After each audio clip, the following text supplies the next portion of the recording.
because she's probably gone through the same amount of shit that your mom went through, and treat her as if she were me. Because her male issues are not going to start with you. They're going to start with her father and her uncles and that creepy teacher that touched her at PE class. It's going to start way back then.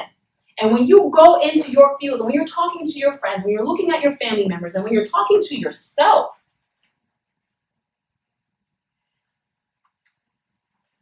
really examine what abuse is. Who's going through it and how long they've been going through it. It's not an incident. You will make things called incident reports. Police make them. I have plenty of them in my files. All these incident reports. When the police were called to my house during my first marriage, when he was beating the shit out of me, second marriage, all my relationships, when there's always some violence, and they make this incident report. And I wish it was a fucking lifetime report, where I could just sit down and explain to you where all this shit started. So I'm not just a file and a case number. I've been all those things. I've had my son taken from me. I've had police at my house. I've been arrested for domestic. I've been in jail for this shit. And you know why I was in jail? Because my son's father was beating me, and I threw a glass at him. Just a glass, a drinking glass. I'm running through the house. He's 245 pounds. I'm 17 years old. He's 10 years older than me. I'm running through this house, and he's beating me. He's like a fucking silverback gorilla, and he's pounding the shit out of me. And I get to the bathroom. I go through there. I go to the kitchen. I'm circling the pool table. I'm up and down the stairs. I'm running around for my fucking life in the state of Arizona. And I get to the kitchen, and just to get him off of me, I start throwing glasses on the floor, breaking them to create a circle of broken glass around me because he's barefoot. I have nothing else. And the police come to my house and they say, who broke the glass? She did. Well, you're going to jail, ma'am. That's what I did. I broke every fucking glass in the house. Yeah, you're fucking right, I did. Because this man is trying to kill me. This is the same man who beat me until I passed out. This is the same man who punched me in my kidney, I don't know if you guys know this. You see this in boxing.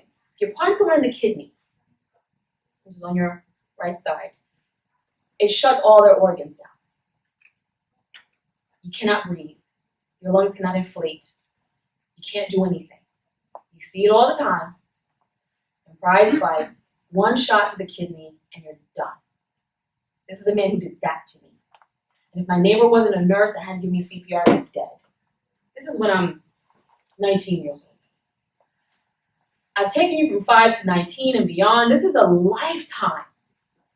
And when the police finally came, oh my God, thank God the police are here. Listen, Mr. Officer, he's been chasing me around the house with this stick, and he's got a gun upstairs. He's got a loaded fucking gun upstairs. But I'm going to go to jail because I broke a glass or 2 or 20, I don't fucking know, but I broke it to keep him out of the kitchen so he doesn't beat me to death. But I'm going to go to jail. Cool. A lot of times, the victim pays and they become the villain. There are cycles of abuse in each of these stories. My son's father, for instance, his father beat his mother. He witnessed that. He saw that. He became an abuser. Same thing with my first husband. He saw that. He witnessed that. He became an abuser. That's his cycle. My cycle. I've been a victim my whole life. My mother was abused in different ways, but still abused, and so she abused me. Her mother was abused. Her mother before her. Everyone has been beaten and abused. And so there's abusers and there's abusees, and there's 2 different cycles happening at the same time. And when you get these people together, death happens.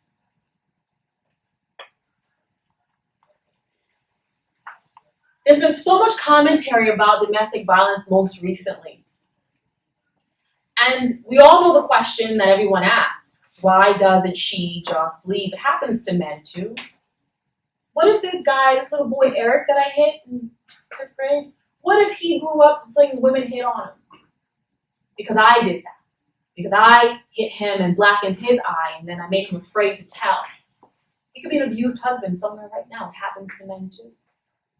But that's funny to people. So they don't say anything because it's so hilarious when a man gets beat up by a woman. So funny. Until there's a show called Snapped on Oxygen where men are literally getting killed by women all the time. And that show has not run out of new episodes because it's happening all the time. It's all funny. It's all fun and games when someone's dead. It's all so funny.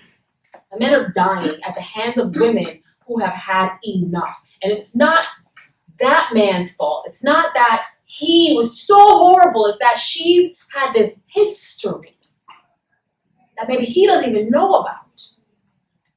And then he comes along and sure, he's a jerk. But does he deserve to be murdered? Because he's a jerk? If I murdered all the jerks I know, there'd be a lot less men in the world. You don't go around just murdering jerks. You just leave them alone. But as I teach my son, you're not the first. And whether it was her father or a boyfriend or someone, whatever it was, you have to realize that you can be the straw that breaks someone's emotional back. And then you're an episode of Snapped. I don't want that for my son. I don't want that for me. I don't want that for anyone. So I want people to begin to empathize with abuse victims and survivors and realizing that even though we fill out these little pretty things called incident reports, it's not an incident. It's not a thing that happened. It's a language that's being spoken. It's a culture that is being perpetuated. It goes on for 10s and 20s and hundreds of years where people are passing down this genetic coding. It becomes part of your wiring. And it takes a lot. It takes more than a village to defragment this culture, this history, this learning, this language. It's like if anyone comes here and they speak a different language, you know what it takes to learn a whole new language? Let me drop you in Germany and let you figure it out. You don't know unless someone teaches you, and there are tools and skills and things that need to be taught, and people aren't getting that education. So as you go into fields of service especially, you have the power to educate people about what's happening to them, because just because it's happening to them doesn't mean they know what's happening to them. I didn't know that this was wrong because it had always happened. It didn't seem strange to me at all. Not one bit. It's just the way things are. It's just life. It's always been life. Since I could remember, it's been life. And someone had to teach me it was wrong. When my first husband was beating me with his belt, and my son barged in. He said, "Is everything all right in here?" I think that one of the first times when it hit me that it was wrong. My son's 12 at the time, and I was like, he knows this is wrong, which is why he's barging in here trying to help me, and he can't help me because he's 12.